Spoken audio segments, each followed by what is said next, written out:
இவர்கள் அவர் ஒரு குற்றவாளி, அவர் இன்றைக்கு உயிரோடு இருந்திருந்தால் அவர் சிறைச்சாலையில் பெங்களூரில் இருந்திருப்பார், அவருக்கு அவர் நினைவிடத்திலே நினைவு மண்டபம் கட்டக்கூடாது என்று நீதிமன்றம் வரை சென்று வழக்கு தொடர்ந்தவர்கள். அதுபோல அம்மாவின் படத்தை சட்டமன்றத்திலே திறப்பதற்கு எதிர்த்து சொன்னவர்கள். அது அம்மா அவர்கள் படம் அங்கே வைக்கக்கூடாது, அவர் ஒரு ஊழல்வாதி, அவர் மீது ஊழல் குற்றச்சாட்டுகள் இருக்கின்றன. அங்கே பெருந்தலைவர் காமராஜரும் மூதறிஞர் ராஜாஜியும் ஓமந்தூர் ரெட்டியாரும் பேரறிஞர் அண்ணாவும் இருந்த இடத்துல இவருடைய படம் இருக்கக்கூடாது என்று அதற்கு எதிர்த்து பேசியவர்கள் அதற்கான முயற்சியில் இறங்கியவர்களோடு இன்றைக்கு கூட்டணி வைக்கிறார்கள். இதுதான் கூட்டணியா? இதுதான் அரசியல் சாதுரியமா அல்லது இதுதான் ராஜதந்திரமா? மக்கள் இதையெல்லாம் ஏற்றுக்கொள்வார்களா? இவர்கள் ராஜதந்திரம் தான் இரட்டை இலை இவர்களுக்கு பெற்று தந்தது. என்ன முடிவு? மக்கள் அதை நிராகரித்தார்கள். இரட்டை இலை சின்னம் அம்மா அவர்களிடமும் புரட்சி தலைவர் இருந்த பொழுதுதான் அது வெற்றி சின்னம். இன்றைக்கு துரோகியின் கையில் இருக்கின்ற காரணத்தினால் அந்த சின்னத்தையே, அதுவும் அம்மா அவர்களின் தொகுதியிலேயே 2 முறை அம்மா அவர்களை வெற்றி பெற செய்து முதல்வராக்கிய ஆர்கே நகர் தொகுதி மக்களே, அவர் மறைந்த பிறகு ஓராண்டுக்கு பிறகு இந்த தேர்தலிலே இரட்டை இலை சின்னத்தை அவர்கள் தோற்கடிக்கிறார்கள் என்றால் சின்னத்தை பற்றி தமிழ்நாட்டு மக்களுக்கு இன்றைக்கு நன்றாக தெரியும். காரணம், தமிழ்நாட்டு மக்களுக்கு விழிப்புணர்வு அதிகம். நீங்கள் நினைப்பது போல் ஒரு சின்னத்தை தெரியாது என்றோ, ஒரு சின்னத்திற்கு வாக்களித்து பழக்கப்பட்டவர்கள் மாற்றி வாக்களிக்க மாட்டார்கள் என்று சொல்வதெல்லாம் நீங்கள் மக்களை ஏமாற்றுவதற்கும் நீங்கள் நினைப்பதை செய்ய வைப்பதற்கும் நீங்கள் செய்கின்ற முயற்சி என்பது தெரியும். காரணம், ஆர்கே நகரிலே எனது இடம் 33, 3வது பெட்டியிலே இருந்தேன். அங்கே உதயசூரியனையும் இரட்டை இலை முதல் பெட்டியில் இருந்தது. அதையெல்லாம் தாண்டி 3வது பெட்டியை தேடி குக்கர் சின்னத்திலே வாக்களிக்கின்ற அளவிற்கு மக்கள் இருக்கிறார்கள். இன்றைக்கு கல்வி அறிவு வளர்ந்துவிட்டது. மக்களுக்கு அனைத்து தகவல்களும் ஊடகங்கள் மூலம் சேர்கிறது. அதை பயன்படுத்தி தான் ஊடகங்கள் சிலரை பெரிய பைலானாக அவர்கள் ப்ரொஜெக்ட் பண்ணி காமிக்க பார்க்கிறார்கள். ஆனால் மக்கள் ஊடகங்கள் வருவதை பார்ப்பார்கள். ஆனால் உண்மை என்ன என்பது அவர்களுக்கு தெரியும். வெறும் ஊடகத்தில் வருகின்ற செய்திகளையே நம்பி அவர்கள் எதையும் செய்து மாட்டார்கள். அதன் உண்மை தன்மையை அவர்கள் அறிந்துதான் செயல்படுவார்கள் என்பதற்கு ஒரே எடுத்துக்காட்டு ஆர்கே நகர் தொகுதி. அதை பற்றி சொன்னால் அது ஒரு தொகுதி இடைத்தேர்தலை வைத்து நாம் பேசக்கூடாது. அது பெக்குலியரான தேர்தல் என்றார்கள். அது என்ன பெக்குலியரான தேர்தல் எனக்கு அது தெரியவே இல்லை. இவங்க ஆசைப்பட்ட மாதிரி நடக்கலைன்னா அது பெக்குலியர். இவங்க என்ன சொன்னாங்க? அதிமுக பிளவு போட்டுட்டு 2 பேரும் ஓட்டை பிரிப்பாங்க, திமுக ஜெயிச்சு. திமுக டெபாசிட்டே காலி ஆனிச்சு. அதான் கேட்கிறேன், அந்த பெக்குலியரான தேர்தல் சொன்ன அந்த மேலாளிகளை பார்த்து கேட்கிறேன், அந்த 30,000 வாக்கு திமுகவின் வாக்கு எங்கே சென்றது? ஒரு ஆண்டுக்குள் எங்கே சென்றது?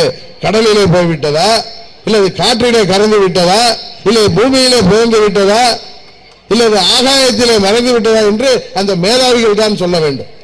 ஒரு பெரிய தலைவர் மறைந்த பிறகு இன்னொரு தலைவர் செயல்படாமல் இருந்த பொழுது, அதுவும் அந்த மறைந்த தலைவரின் தொகுதியிலேயே தேர்தல் வந்த பொழுது, அங்கே இருக்க நடந்த அந்த இடைத்தேர்தலிலே இவர்களே சொல்கின்றபடி இதுவரை தமிழக சரித்திரத்தில் இல்லாத அளவிற்கு ஆளுங்கட்சியையும் எதிர்கட்சியும் தாண்டி ஒரு சுயேட்சை அங்கே வெல்ல முடிகிறது என்றால் அதற்கு காரணம் என்ன?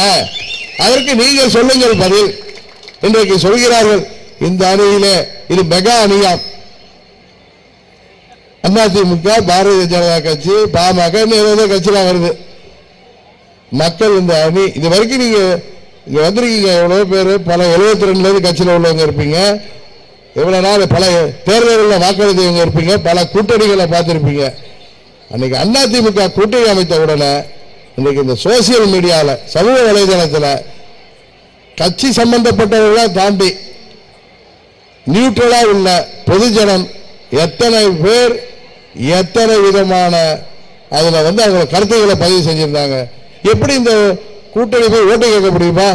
பாவம், பாமக கட்சியை சேர்ந்த அந்த நிர்வாகிகளும் தொண்டர்களும்.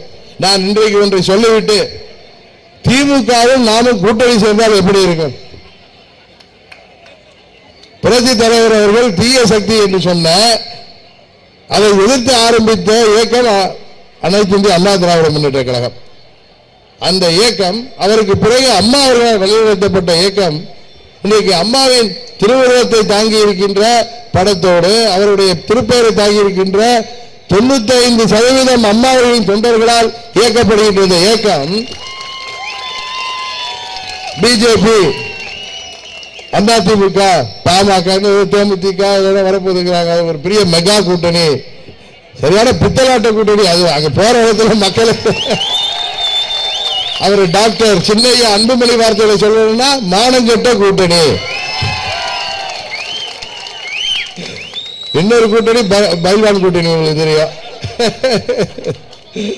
அதுல போய் நம்ம சேரணும். அதாவது சில பேர் சொல்றாங்க நீங்க ரொம்ப ராஜதந்திரமா இருக்கணும், ரொம்ப சாதுரியமா இருக்கணும் என்று சொல்றாங்க. ஒருத்தர் நேரத்தை ஒருத்தர் பேசுறாரு, ஒரு பெரிய, அப்புறம் சொல்ற ஒரு பெரிய தலைவர், அதனால நீங்களும் திமுக அலைன்ஸ் வைக்கலான்னு நான் சொன்னேன். உங்களுக்கு மேல என்ன கோவம்? இப்பதான் எங்க அண்ணா திமுக அண்ணாச்சி இல்ல இந்த பாரதிய ஜனதாவோட கூட்டணி வச்சதுலேயே பாதி அடி விழுந்துட்டு அடுத்தது அது எதிர்பார்த்தது. அதனால மக்களை பெட்டியில வச்சுக்கலான் இருக்காங்க. இந்த பாமக சேர்ந்தது தமிழ்நாடு எங்க தொண்டர்கள் கொதி தெரிஞ்சது தனி. அண்ணா திமுக இருக்காங்களோ கொஞ்சம் பேர், அவங்களுக்கும் சூடு சொரண அந்த இவர் அன்புமணி ராமதாஸ் சொல்ற மாதிரி சூடு சொரண வைக்கலாம் அவங்களுக்கு இருக்கும். இந்த நம்ம பழனிசாமிக்கோ பன்னீர்செல்வத்துக்கோ அந்த 33 பேருக்கு எதுவுமே இருக்காது. தட்டி விட்டு அவங்களுக்கு வேண்டியது கல்லாப்பட்டி காரு, சைரன் போட்ட கார் இருந்தா போது எதை வேணாலும் செய்வாங்க. அன்னைக்கே நான் ஒரு இடத்துல சொன்னாரு, பழனிசாமியோ பன்னீர்செல்வம் பணம் கொடுக்குறேன்னா சவப்பட்டியில கூட படுத்துக்குவாங்க. என் பையன்ட்ட கூட கொடுத்துருக்கேன் பாரு, இவரு 2 பையன்டையும் கொடுத்துருக்கேன் பாரு, அதை விட கரெக்டா சொல்லிடுவாரு. இது நான் சொல்லல, நேற்று அந்த அவர் தொகுதியில அவர் மாவட்ட செயலாளர் இருக்காருல சேலம் புறநகர் மாவட்டத்தில் அண்ணன் செம்மலை தொகுதியில போற ஒருத்தர் அங்க அந்த மேட்டூர்ல வந்து சொல்றாரு, அந்த கூட்டணி பேர் சவப்பட்டி கூட்டணி. கீழே இருந்து பப்ளிக் கமெண்ட், நான் நீங்க என்னங்க நம்ம கட்சியான இல்லைங்க, நான் அந்த இதுல மேட்டூர் டேம்ல ஒர்க் பண்றேங்கிறார். இதுதான் நான் நாட்டில் நடக்கிறத சொல்றேன். இவங்க எல்லாம் மேதாவிகள்லாம் இங்க மேல உட்கார்ந்துக்கிட்டு என்ன நாட்டில் இதை அடிச்சிச்சு கஜா புயல், உங்களுக்கு தான் தெரியும். இங்க தொலைக்காட்சிகள் அங்க அமைச்சர்கள் போனார்கள் வந்தார்கள் தான். அங்க கிராமத்துல போனாலும் தெரியும் அமைச்சருக்கு சட்டம் கிழிகிறதோ வஞ்சம் விழுகிறதோ. இந்த அமைச்சர்லாம் உள்ளார போக முடியாம இதை கேள்விப்பட்டு முதலமைச்சர் மேலே வந்துட்டு ஓடி போனத துணை முதலமைச்சர் சும்மா இருக்க வேண்டியதுதானே. அவர் அங்க புதுக்கோட்டையில் இருக்காரு. நான் இப்பதான் இங்கெல்லாம் சுத்திட்டு கந்தரக்கோட்டை வழியாக புதுக்கோட்டை மாவட்டத்தில் பார்க்குறேன். விஜயபாஸ்கர்லாம் உள்ளார போக முடியாது. அந்த கலெக்டர் ஒரு வார்த்தை சொன்னார். விஜயபாஸ்கர் என்ன பண்றாரு, ஒரு கலெக்டர் கரெக்டா சரியான ஜால்றாரு. அவரை விட்டு இங்க பாதிப்பே இல்லையா. எங்க ஆலங்குடி தொகுதி அங்க தென்னந்தப்பே இல்லை, அவ்வளவு பாதிப்பு. புதுக்கோட்டை தொகுதியில பாதிப்பு, விஜயபாஸ்கர் தொகுதியில ஒண்ணுதான் பாதிப்பு இல்லைன்னு நினைக்கிறேன். அது எனக்கு கிளியரா தெரியல. அங்க ஊருக்கு போனது வண்டியில அடிச்சு கொளுத்துனாங்கனால பப்ளிக். அவங்க எந்த அரசியல் கட்சியை சேர்ந்தவர்கள் இல்ல, பொதுமக்கள், ரொம்ப சாதுவான மக்கள். அங்கெல்லாம் இதுக்கு முன்னாடி இது மாதிரி இன்சிடென்டே கேள்விப்பட முடியாது. நான் போன போய் சொல்றேன், என்னங்க கலெக்டர் இப்படி சொல்லிட்டு ஊருக்கு வர்றாங்க, ஆளு கிடைச்சிருந்தா கொன்று போங்கிறாங்க. எல்லாம் வெறி பிடிச்சிருக்காங்க. என்ன உடைமைகள் ஒன்றும் இல்லை, வீடு வாசல் இல்லை, அடுத்த வேலை சாப்பாட்டுக்கு வழி இல்லை, சோழ நாடு சோறு உடைத்தும்பாங்க. அங்க மாடு கட்டி போரடித்தால் மாளாது என்று யானை கட்டி போரடித்த பூமி அது. அங்க ஏழை மக்களும் சரி, நடுத்தர மக்களும் சரி, அரசு ஊழியராக இருந்தாலும் சரி, பணக்காரராக இருந்தாலும் எல்லாரும் அடுத்த வேலை உணவு இல்லாம கஷ்டப்பட்டது நான் பார்த்தேன். என் வாழ்க்கையில முதலா பார்த்தேன். அது சொந்த மாவட்டத்திலே பார்த்தேன். அவர்கள் கொதித்தெழுந்தார்கள். இந்த ஓஎஸ் மணியங்கெல்லாம் ஏண்டாச்சு திருவாருல்ல, இங்கெல்லாம் அவர் பார்த்தா பெரிய தலைவர் இருப்பாங்க. நம்ம மீடியாலெல்லாம் பெரிய தலைவர் வேதாரண்யத்திலே உதவி வந்துச்சா இல்லையா. அதை காமராஜர் ஒருத்தர் உணவு வச்சாரு. அவரை அவங்க மாமனார் ஊர்ல மறைச்சாங்க. சட்டை மூலைன்னு ஒரு ஊர் இருக்கு, பனார்குடி திருத்திரக்குடி ரோட்ல. அண்ணா நம்ம பைல்வான் வைத்திலிங்கத்தா சண்டேரா அவங்க ஊர்ல மறைச்சு அவர் என்னென்னலாம் வார்த்தை பேசுறாரு பார்த்தீங்களா. அவர் அமைச்சரா இருந்தாலும் நிறைய பேசுறாரு. அவரு அமைச்சராக காட்டிலே கிடந்த மனுஷன் கூட இப்படி பேச மாட்டாங்க. 30 வருஷம் காட்டிலே கிடந்துட்டு வந்தா கூட ஒரு நாகரிகமா இருப்பாங்க. சொல்றேன், மிருகங்களோட இருந்தா கூட ஒரு நாகரிகம் இருக்கும். இந்த அவர் பேசுற வார்த்தையை பார்த்துருப்பீங்க. நம்ம அண்ணன் தங்கமணி, வேலுமணி எல்லா மணியும் அங்க என்ன பண்ணாங்கன்னா, முன்னாடி ஒரு போலீஸ் வேன் ஸ்ட்ரைக்கிங் ஃபோர்ஸ் நடுவில் முதல் காரில் அந்த ஆஃபீஸர்ஸ் இவங்க போகல, அங்கே நோடல் ஆஃபீஸர் வேற போட்டு வச்சுருந்தாங்க அவங்க. இவங்க வண்டியில் வந்து அமைச்சர்லாம் முன்னாடி சீட்டில் உட்காரதில்லை, பின்னாடி சீட்டு, முன்னாடி அவங்க பிஏ செக்யூரிட்டி ஆஃபீஸர், பின்னாடி ஸ்ட்ரைக்கிங் ஃபோர்ஸ். இப்படி தான் போயிட்டு அது ரோட்டில் ஒட்டி போயிட்டு இருந்தாங்க. ஓஎஸ் மணியா அவர் சொந்த தொகுதியில் 40 ஆண்டு அரசியல்வாதி அங்கே அடிக்கிறாங்கன்னா இதை விட வேற ஒரு சோற்றுக்கு ஒரு சோறு போதும். இவங்களுக்கு எப்படி ஓட்டு விடுவோம்? அது பாரதிய ஜனதா கட்சினாலே தமிழ்நாட்டு மக்கள் எப்படி இருக்காங்க, அதோட கூட்டணி வச்சால எப்படி இவங்களுக்கு ஓட்டு விடுவோம்? இதை வந்து வேற பேசுறாங்க உட்காந்துக்கிட்டு மெகா கூட்டணி மகா கூட்டணி. என்ன ஆளுங்கட்சினா இப்படி அடிப்பீங்க ஜால்ரா உட்காந்துக்கிட்டு? இதெல்லாம் மக்கள் மனதில் எந்த ஒரு ஒப்பீனியனையும் உருவாக்க முடியாது. அவங்க கூட்டணியில யாரா இருக்காங்கன்னு பாக்குறாங்கல்ல. பாஜக தமிழ்நாட்டில் என்ன நோட்டாவோட போட்டி போற கட்சி, அதிமுக அம்மா போனது டெபாசிட் இழந்த கட்சி, இறக்க போற நேரத்தில் தப்பிச்சு வந்த கட்சி. இன்னொன்னு பாமக, அது என்ன சொல்லுச்சு? அவர் வந்து நமது என்ன ஊருது தைலாபுரம் பெரியார், அவர் சொல்றார் கார் உள்ள பார் உள்ளளவும், பார் இல்லையா பாரா, பார் உள்ளளவும் கடல் உள்ளளவும் தமிழ் உள்ளளவும் நான் அவங்களோட கூட்டணி போட மாட்டேன், அவங்க வேணா எழுதிக்கிறேன் அப்படின்னு நான் பேசல.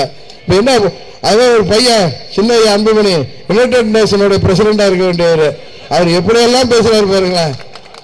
இவங்களை பார்த்து மானம் கட்டவங்களாட்டா இன்னைக்கு நம்ம அண்ணனுக்குலாம் சுத்தமா ரொம்ப சொரணக்காரங்க. அவங்க வீட்டுக்கே போயிட்டாங்க பாருங்க. நீங்க திட்டீங்கன்னா அவங்க வீட்டுக்கு வந்துட்டாலும் திட்ட மாட்டீங்களா? வெக்க கேடுங்க. அவங்களுக்குலாம் உண்மையாக அதெல்லாம் பார்த்துட்டு வயிறு எரிச்சலா இருந்துச்சு.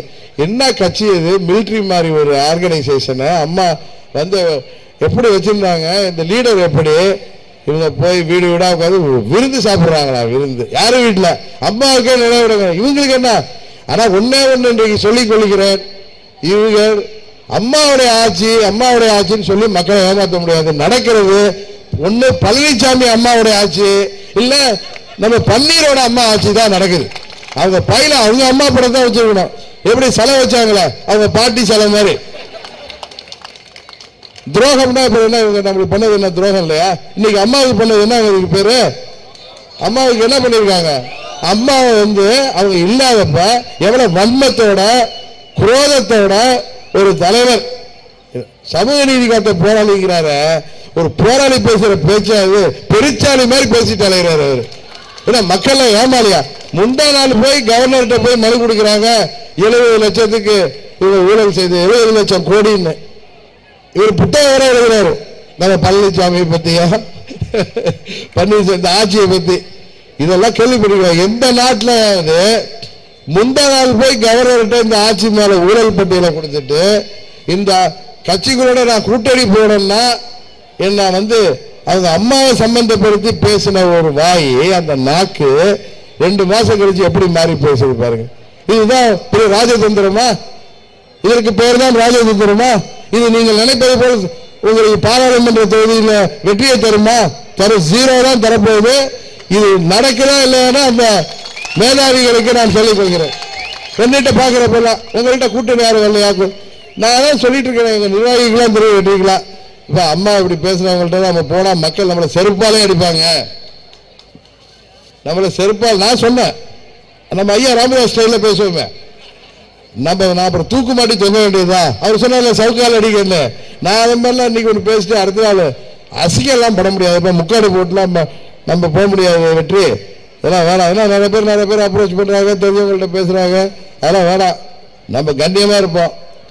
நம்ம கூட ஆர்கே நகர்ல சுயேட்சையானப்ப நம்மளுக்கு ஆதரவு கொடுத்தது SDPI. அவங்களோட பேசுங்க, அவங்களோட பேசி முடிவு பண்ணுங்க. ஏன்னா நம்ம ஒரு நாகரிகமான கூட்டணி அமைக்கணும். தவீத் ஜமாத்தோட அப்ப எங்களுக்கு ஆதரவு கொடுத்தாங்க. அவங்க தேர்தல் வைக்க மாட்டாங்க, அவங்களும் எங்களுக்கு ஆதரவு கொடுத்துருக்காங்க. அதெல்லாம் இவர் தான் பேசிட்டு இருக்காரு. அது அவங்களோட சேர்த்து அவங்களுக்கு நாங்கள் ஒரு சீட் தரோம்னா அவங்களும் ரொம்ப மகிழ்ச்சியாக ஏற்றுக்கிட்டாங்க. அது எந்த சொல்லிட்டு அவங்க வந்து என்கிட்ட சொல்றேன் இருக்காங்க. நாங்கள் அது மாதிரி தான் நாங்கள் அமைக்க முடியும். நாங்கள் அது மாதிரி அதுக்காக மக்கள் ஓட்டு போடணுங்கிறதா இவ்வளவு கீழ்த்தரமாலாம் நடக்கிறது. அது ராஜதந்திரம்னா அது எங்களுக்கு அந்த ராஜதந்திரமே வேண்டாம். தமிழ்நாட்டு மக்கள் ஏமாறுகள் அல்ல. நீங்கள் ஊடகங்கள் மேடையில் உட்கார்ந்துக்கிட்டு மெகா கூட்டணி அமைகிறது, மகா கூட்டணி இறங்கியது, இதெல்லாம் ஒண்ணு. ஏற்கனவே 2017 டிசம்பர்ல நீங்க ஒப்பீனியன் போல் போட்டீங்க. ஏதாவது கொஞ்ச நாள் கிட்ட வந்துச்சு, அது தலைகீழா இருந்துச்சு. இப்பயும் பாருங்க, இவங்க தான் இந்த மாதிரி பண்ணி அவங்க கூட்டணி. இப்பதான் தமிழ்நாட்டு மக்களுக்கு தெரியுங்க. இப்ப திமுக கூட்டணியில் இருக்கிற கட்சியெல்லாம் யாராரு? ஒண்ணு காங்கிரஸ் தெரியும், காங்கிரஸ் தமிழ்நாட்டில் என்னன்னு.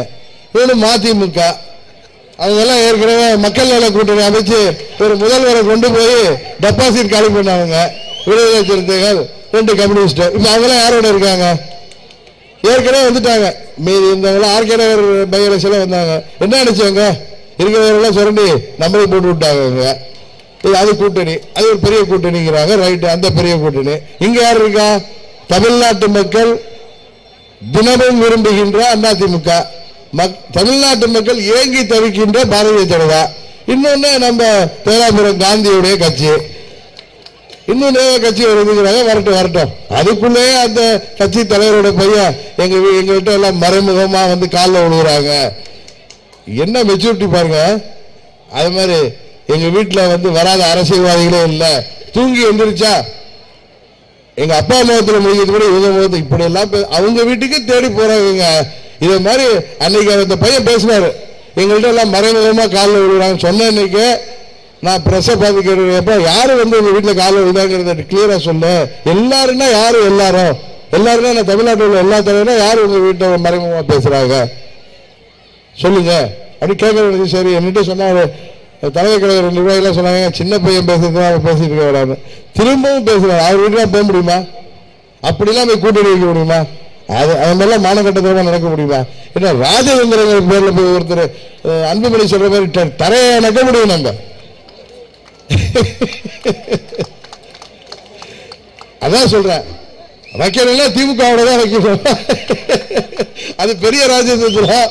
அங்க இதுல யூபியில வந்து பிஜேபி பிஎஸ்பி எஸ்பி வைக்கிற மாதிரி அங்க வந்து எஸ்பியோ பிஎஸ்பியோ ஒருத்தருக்கு எதிர்ப்பா உருவான கட்சி இல்லை.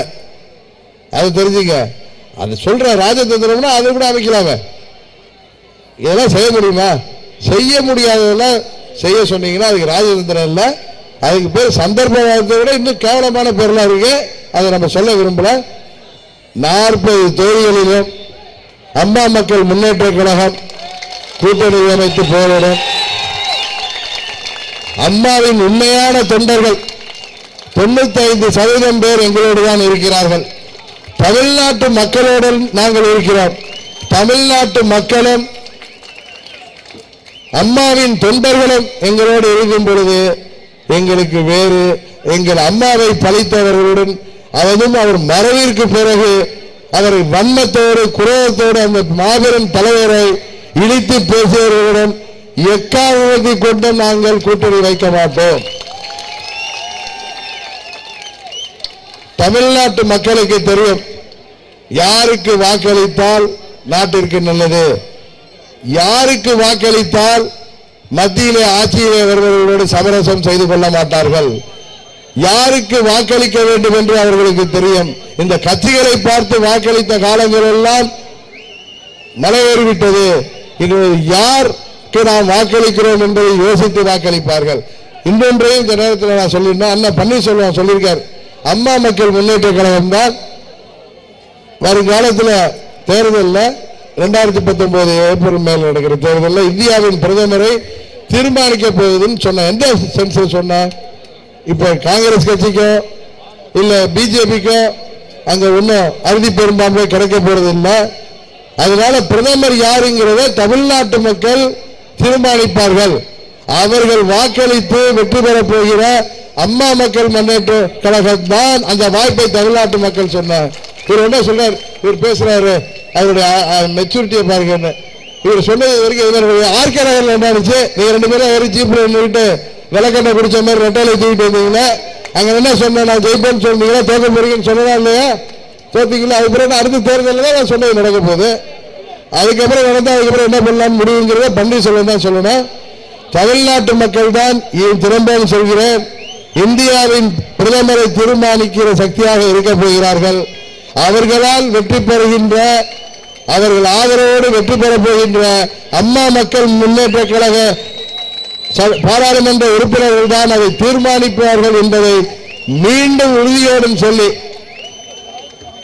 40 தொகுதிகளிலும் எங்கள் கூட்டணி மாபெரும் வெற்றி பெறும் என்பதை இந்த நேரத்தில் கூறி இந்த வாய்ப்பு கொடுத்த உங்கள் அனைவருக்கும் மீண்டும் நன்றியை கூறி விடைபெறுகிறேன். நன்றி, வணக்கம்.